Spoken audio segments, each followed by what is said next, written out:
Ma mission, c'est d'aider à connecter des moyennes et grandes organisations avec des experts externes pour les aider à accélérer sur la transition écologique.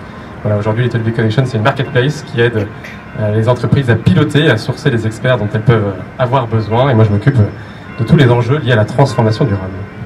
Sympa, très chouette. Merci d'être venu jusqu'à nous aujourd'hui. Je vais te poser une première question qui va tout de suite rentrer dans le vif du sujet et qui est assez vaste.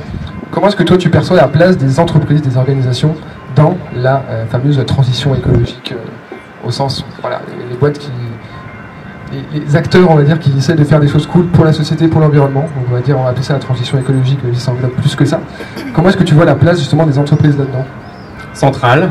Il y a une étude qui a été faite par un cabinet de conseil assez pionnier sur le sujet du climat qui s'appelle Carbone 4, que vous devez peut-être connaître indirectement parce que c'est Jean-Marc Jancovici qui est effectivement très médiatique aujourd'hui, qui a été réalisé en 2019, qui s'appelle Faire sa part et qui partait un peu du constat qui était de dire aujourd'hui l'empreinte carbone moyenne d'un Français, c'est 10 tonnes par an. Si on a envie de respecter les accords de Paris, il faut passer à 2 tonnes. Donc il faut diviser par 5 d'ici 2050. Comment on fait? Et ils ont essayé de décortiquer les leviers pour le faire. En décortiquant ça, ils se sont rendus compte qu'il y avait 3 principaux leviers. Après, le levier, c'est les changements individuels de comportement. Voilà, je prends plus l'avion, je deviens VG, je consomme seconde main. Et ça, c'est entre 20 et 25% de l'effort seulement. Après, il y a des efforts individuels qui vont demander des investissements. Donc, je vais changer de voiture pour passer à l'électrique. Je vais faire une rénovation thermique de ma maison. Je vais changer de chaudière. Voilà, ça, c'est aussi 20% maximum. Donc, en fait, il reste 60% qui sont des leviers d'action qui ne peuvent venir que d'un effort combiné de l'État et des entreprises. Donc, voilà, c'est vraiment le rôle de l'entreprise est absolument clé pour tenir nos ambitions climatiques. 70% des émissions cumulées depuis 1970 viennent des entreprises privées.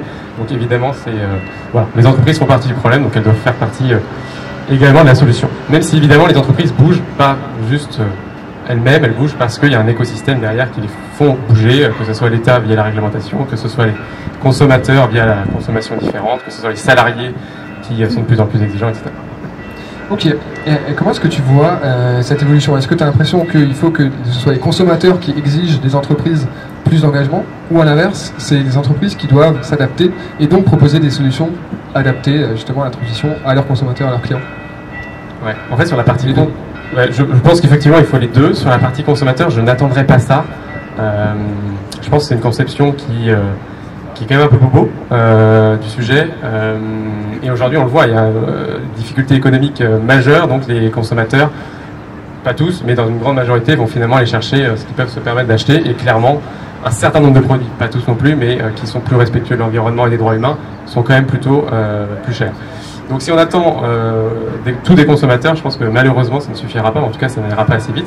Donc je crois qu'il faut beaucoup attendre les salariés, qui font bouger leur entreprise. Et il faut beaucoup aussi attendre de l'État. Je crois qu'il y a de plus en plus de réglementations, on ne peut pas rentrer dans la politique, mais en tout cas à l'échelle européenne, qui vont dans le bon sens. Voilà. Et puis après, je crois qu'il y a aussi un certain nombre des formes plus radicales de militantisme aujourd'hui qui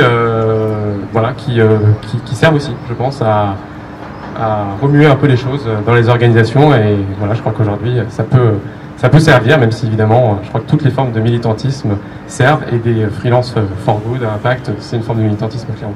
Ouais, c'est vrai que c'est un ensemble en fait. Il y a du mouvement de chaque côté, l'un qui pousse l'autre, les consommateurs qui poussent les entreprises, la politique qui pousse, la rue qui pousse, et les entreprises qui cherchent aussi, au niveau du marketing aussi, à s'adapter, parce qu'elles savent qu'il y a un marché là-dessus. Le marché un peu bobo comme tu disais. Mais ça va aussi s'adapter, et c'est une belle transition. Justement, cette évolution, ce changement, est-ce que tu es plutôt optimiste? Est-ce que tu as l'impression que ça avance vraiment hyper vite, que tout le monde prend conscience des enjeux et que c'est merveilleux? Ou est-ce qu'il faut quand même pousser encore un peu à tous les niveaux pour faire accélérer toute cette évolution au niveau des entreprises? Alors j'ai une part de moi qui est clairement déprimée, soyons très clairs. Je crois que si on regarde franchement avec lucidité la situation, je ne vois pas comment on peut être complètement optimiste, même si pour autant je suis plutôt de nature dans la vie perso optimiste, positive, mais voilà, sans doute pas mal d'entre vous ont dû faire la fresque du climat ou même être animateur de la fresque du climat. Bon, voilà, quand on regarde les enjeux, à un moment donné, c'est compliqué de se dire je sors de l'atelier, je suis optimiste. Voilà, 2022 c'est l'année record des émissions de CO2 à l'échelle mondiale, 70% des espèces ont disparu en 50 ans, 240 millions de réfugiés climatiques d'ici 2050. Donc en fait, c'est flippant. En même temps, il y a plein d'initiatives hyper positives à l'échelle locale, à l'échelle des entreprises. Ça donne vraiment de l'espoir. Voilà, c'est pas pour faire de la pub à la Maïf, qui est notre partenaire ce soir, mais Tu peux. on va faire de la pub à la Maïf quand même un peu ce soir, qui a annoncé cette année le dividende climatique.